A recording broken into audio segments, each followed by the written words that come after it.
2000 সাল থেকে 2011 একটানা 11 বছর মহাকারণ থেকে রাজ্য শাসন করেছেন। বুদ্ধদেব ভট্টাচার্যের প্রয়াণের পর নিঝুম রাইটার্সে শুধুই দীর্ঘশ্বাস। পালাবদলের বছরেই 12ই মে শেষবারের মতো রাইটার্স ছাড়েন বুদ্ধদেব ভট্টাচার্য। তার রোজকার যাতায়াত মনে রেখেছে নন্দন রবীন্দ্র সদনও। সাদা অ্যাম্বাসাডার থেকে নেমে আসছেন তিনি।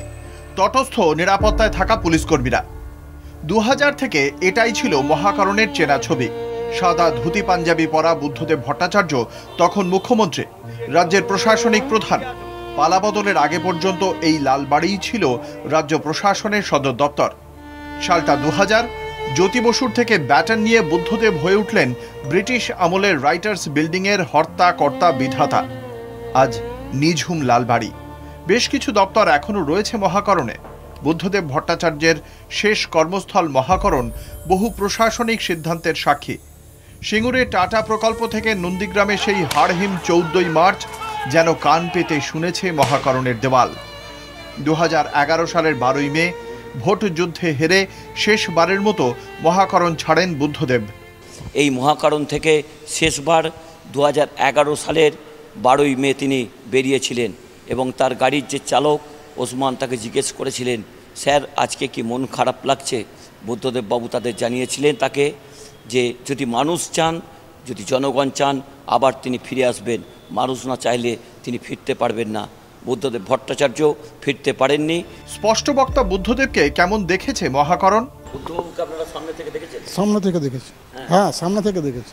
কেমন মুখ্যমন্ত্রী হিসেবে কেমন? উনি খুব ভালো মুখ্যমন্ত্রী। সবার সামনে আমাদেরকে দাঁড়ালো, আমাদেরকে বলতেন যে না না না বসো, হ্যাঁ খুব সুন্দর। সংস্কৃতি মনস্ক বুদ্ধদেব দীর্ঘদিন ছিলেন তথ্য সংস্কৃতি দপ্তরের মন্ত্রী। শেক্সপিয়ার, শেলি, বায়রন থেকে রবি ঠাকুর সবার দরবারেই অবাধ বিচরণ ছিল তাঁর। যেমন রবীন্দ্র সদন, নন্দন প্রাক্তন মুখ্যমন্ত্রীর আরও এক ভালোবাসার জায়গা। এখানেই সত্যজিৎ, মৃণাল সেনদের সঙ্গে তাঁর নিত্যদিনের আড্ডা। মানে তাঁদের ছবির সঙ্গে একাত্মবোধ করত ব্র্যান্ড বুদ্ধ। মহাকরণ থেকে বেরোলেই গাড়ি চালক উসমান জানতেন এবার গন্তব্য নন্দন। পড়ে রয়েছে মহাকরণ, রয়েছে নন্দন রবীন্দ্র সদন। দর্শকে মুখর থাকে সন্ধেবেলা, কিন্তু রাজাই শুধু নেই। বিকেল 5টার সময় তিনি রাইটার্স বিল্ডিং থেকে বেরোতেন এবং এখানের একটি ছোট্ট হল রয়েছে, সেখানে তিনি বিভিন্ন বিদেশি ছবি দেখতেন, বাংলা ছবি দেখতেন এবং সঙ্গে থাকতেন তার কয়েকজন সহকারী এবং বেশ কয়েকজন সাংবাদিক। অর্থাৎ এই রবীন্দ্র সদনের সঙ্গে ছিল বুদ্ধদেব ভট্টাচার্যের একটা আত্মিক সম্পর্ক।